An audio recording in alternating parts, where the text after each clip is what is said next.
Hey everybody, I'm doing a simple, non-scripted reaction video to the latest news that Kacey Musgraves' latest album Star-Crossed will not be eligible for Best Country Album at the 2022 Grammys.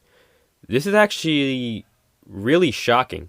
I did not expect the Grammys to put it lightly, have the balls to do that, especially for an artist such as Kacey Musgraves. I think if this was an artist such as Dan and Shay, there wouldn't be much of an outcry. It's just that Kacey is a critical darling, especially for country music, which don't have a lot of those. You'd only have that with Chris Stapleton, Jason Isbell, Sturgill. And Kacey's one of the few women that have a really elevated status and are highly respected by both fans and critics alike.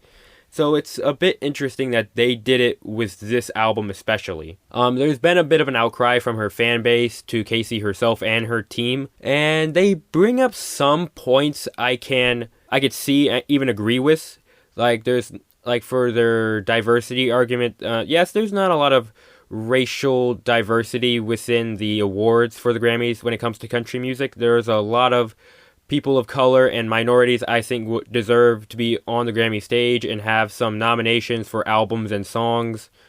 But unfortunately, Kacey and her team choose these really face value arguments that are easily debunked, very double standard, two-faced even. And I'm going to go into that. So one of the first major arguments that they try to argue is that their album is country enough for the Grammys.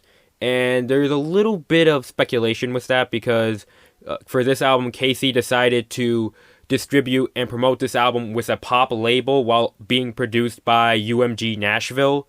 If you're gonna promote with a pop label, you were basically asking for controversy because it makes it seem like it's a pop album. And personally, in my opinion, subjectively, it is a pop album. They tried to bring up the Morgan Wallen N-word controversy. As someone who has disapproved of Morgan Wallen and a lot of the fan base towards that, it has little to anything to do with this. I'm sorry, but Morgan Wallen is not even going to get a nomination. I can almost guarantee that. I wouldn't even say, even if it didn't happen, I don't think Morgan Wallen would have gotten a nomination, seeing how as albums like Heartache Medication didn't get a nomination, What You See Is What You Get didn't get a nomination. So it doesn't have much of anything to do with that. There's also a gender diversity argument that her team is trying to put out, even though the fact that over half of them, specifically 13 out of the past 22 years of winners for Country Album of the Year, have been women or have featured a women artist, in the case of artists like Lady Antebellum. So it's really hard to make that claim when most of the time it's women and most of the wins are very favorable and well-acclaimed albums. As for sonic diversity, that's an interesting one. As I previously said, it's not a country album, in my personal opinion. There is less than an ounce of it. I think there's like a slight banjo accompaniment in one of I think it's track 10. I don't remember the name of it right now. But country Grammys have had a lot of sonic diversity through the years. These Days by Vince Gill mixed a bunch of soul and country together, and it came out really good. Same for Sailor's Guide to Earth by Sturgill Simpson, which also won Album of the Year. And Taking the Long Way by the Dixie Chicks, which had some alt-rock influence with traditional country.